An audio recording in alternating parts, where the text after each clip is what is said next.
Hormuz প্রণালীতে সামরিক helicopter বিধ্বস্ত হওয়ার জেরে ইরানের উপর নতুন করে হামলা শুরু করেছে আমেরিকা। মঙ্গলবার এক বিবৃতিতে এই তথ্য জানিয়েছে ইউএস সেন্ট্রাল কমান্ড। এর আগে অ্যাপাচি হেলিকপ্টারটি ভূপাতিত করার জন্য ইরানকে দায়ী করেন প্রেসিডেন্ট ডোনাল্ড ট্রাম্প। এদিকে ইরানের পররাষ্ট্রমন্ত্রী আব্বাস আরাগচি বলেছেন, আমেরিকার বাহিনী তাদের ভূখণ্ডের কাছাকাছি থাকায় ঝুঁকিতে রয়েছে।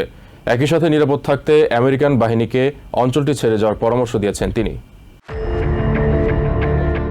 ওমান উপকূলে আমেরিকার সামরিক হেলিকপ্টার বিধ্বস্ত হওয়ার ঘটনার জেরে ইরানের ওপর নতুন করে হামলা শুরু করেছে আমেরিকা।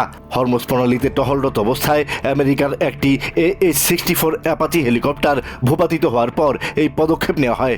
ইউএস সেন্ট্রাল কমান্ড এক বিবৃতিতে জানিয়েছে, প্রেসিডেন্ট ডোনাল্ড ট্রাম্পের নির্দেশনায় ইস্টার্ন সময় মঙ্গলবার বিকাল 5টা থেকে তারা ইরানের ওপর হামলা শুরু করেছে।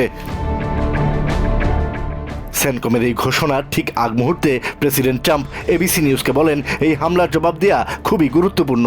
ইরান আমেরিকার হেলিকপ্টার ভূপাতিত করায় পাল্টা জবাব দেওয়া হচ্ছে। ট্রাম্প আরও উল্লেখ করেন, তিনি সবসময়ই জোরালোভাবে জবাব দেওয়ায় বিশ্বাসী এবং এই হামলাটি খুবই শক্তিশালী ও জোরালো হতে যাচ্ছে।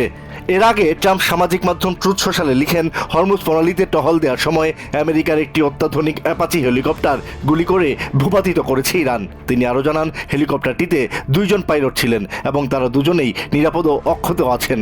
তবে এই হামলার জন্য ইরানকে উপযুক্ত জবাব দেওয়া হবে। সেনকমের তথ্যমতে দুর্ঘটনার পর মাত্র 2 ঘন্টার মধ্যে ইউএস নেভির একটি চালকবিহীন ড্রোন বোটের সাহায্যে পাইলটদের উদ্ধার করতে সক্ষম হয় তারা, যা দেশের সামরিক ইতিহাসে এই প্রথম। তাদের আঘাত গুরুতর নয় বলে জানা গেছে।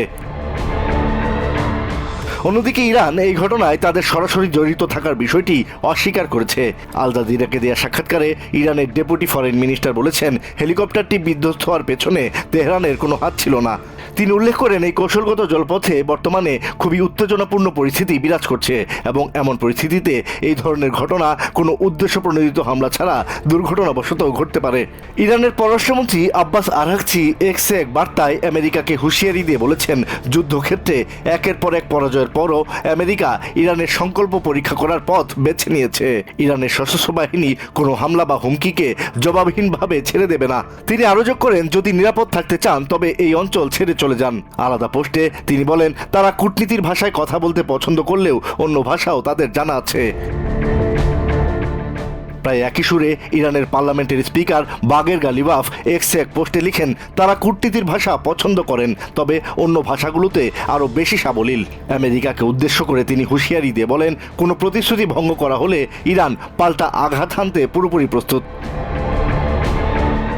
এর আগে প্রেসিডেন্ট ট্রাম্প জানিয়েছিলেন, ইরানের সাথে একটি চুক্তির দ্বারপ্রান্তে রয়েছে আমেরিকা, যার মাধ্যমে হরমুজ প্রণালী পুরোপুরি উন্মুক্ত হয়ে যাবে। তবে নতুন এই হামলা চলমান শান্তি প্রক্রিয়াকে আবারও অনিশ্চয়তায় ফেলে দিল। Asad GL, TVN 24 news desk.